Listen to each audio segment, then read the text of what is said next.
So I see in the materials about the film that you came across Mark's article, Mark's story, and then that was sort of your discovery process. Was it pretty immediate, the desire to make a film based on it, or how did that sort of develop for you? My reaction to his article was immediate. I mean, it really took me by surprise, and in a very intense kind of way. And I suppose the next thing I realised was, boy, if I could make a film with the same impact as his article had, then that would be an accomplishment as a filmmaker. So it was pretty quick. And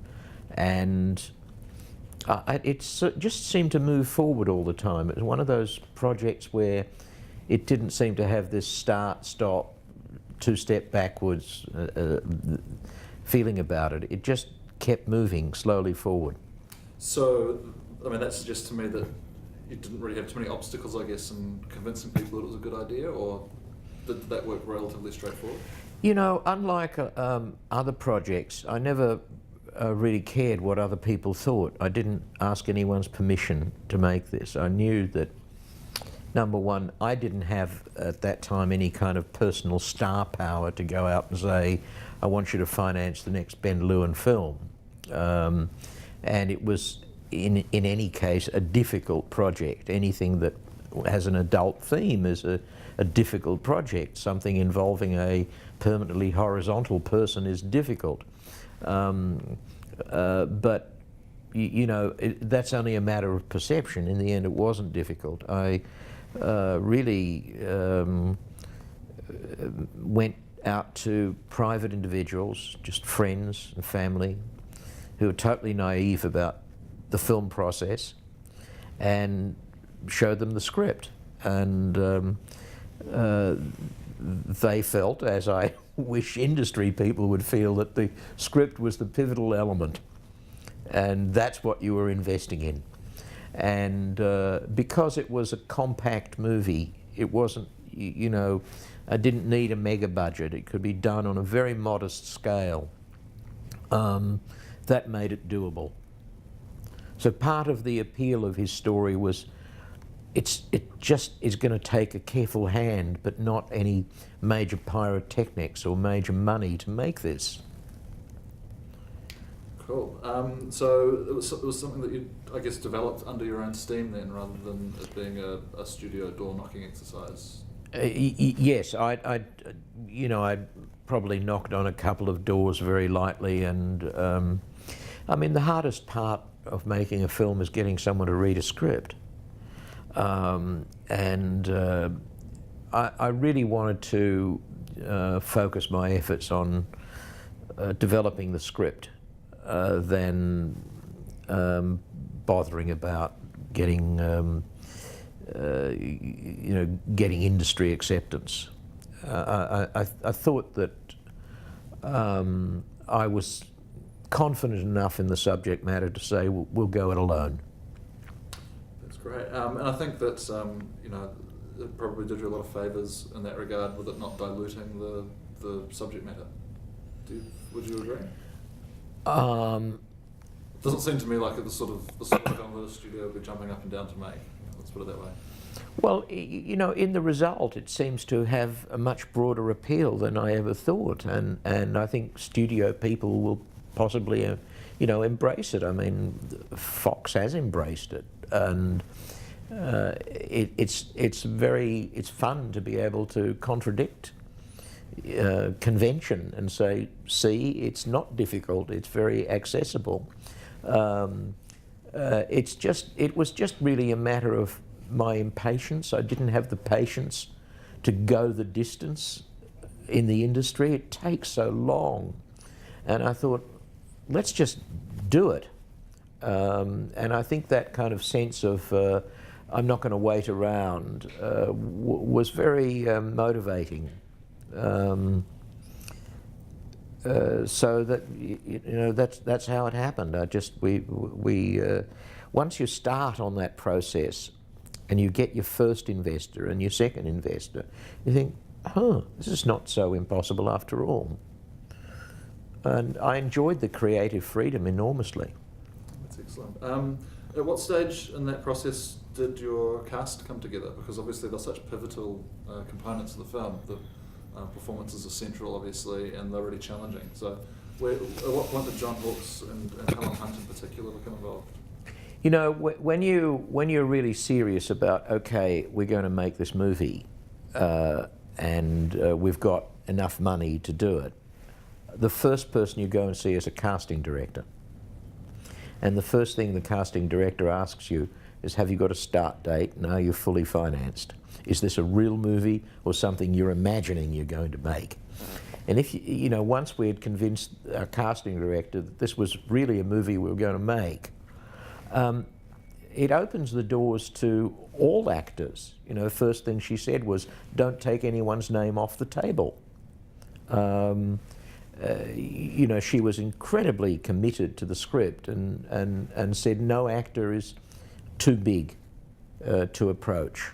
I mean, of course, we weren't approaching big action hero actors, but that was an interesting revelation, that there are a lot of A-list actors who will work on a movie that is actually happening, but not for the money. And that was one of the most positive discoveries I made. You know, you kind of often make this assumption that that actors are driven by the dollars, and some are, but I would say that most good actors are not. You know, particularly in John Hawkes' case, he has a weakness for having one pile of scripts that represents a lot of money and another pile of scripts that represents very little money, and that's the one he looks at first. So that really was a revelation to me, that if you were actually making the movie, every actor was possible. You know, as you see, they all did it as a labour of love. John Hawkes always brings a real intensity to his performances, Yeah. and throws himself into the role. Yeah. But one of the things I really liked about seeing the film was that it's got this tone that's quite different to lots of stuff that he's done in the past. Like it's not it's not so grim for starters. Yeah. So he brings that same intensity, but he really nails that. I guess that comic tone that kind of runs through it. Was that a really important thing for you to hit on the head? I think it was pretty crucial. I mean, when I first saw, honestly, I didn't know who he was initially.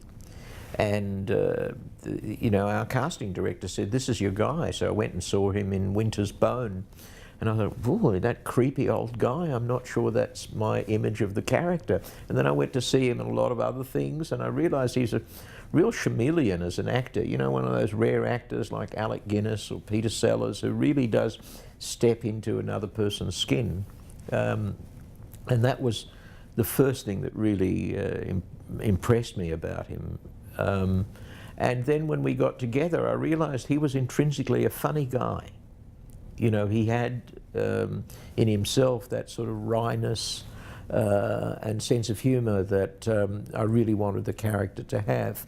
And that's one thing which we agreed on. It was a common aim that this was not to be a bleeding heart story or a bleeding heart character. And that the sense of humour that he had came out of his own writing. It was visible in what Mark O'Brien had written. And I think that was a really central aim in John's performance. Awesome. And yeah, I think that's something that the film really succeeds in conveying, I suppose. One thing I really liked about it as well, it doesn't have like a kind of third act kind of excessive turn into melodrama. Like it has a, you're emotionally invested, and it doesn't have necessarily the most Hollywood ending.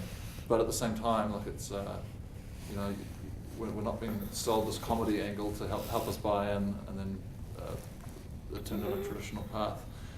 It is quite a non-traditional film in many ways. I mean, is that how you kind of see it? Do you think it's something that people will surprise people with their preconceptions when they go in to see it? Yes, if I could distance myself a little bit from it,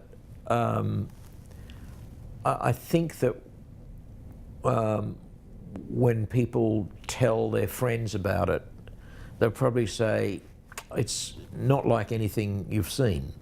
That's what I hope they'll say, rather than, oh, it's like this other film about a disabled person or this other. It's not. I mean, I don't know how conscious this process was, but because the story is so unusual, it can't help but have that kind of sense of, wow, this is really different.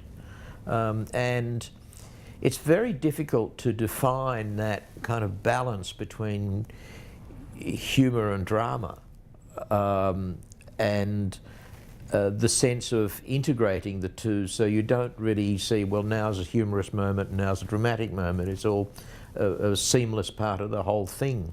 And I was very lucky to have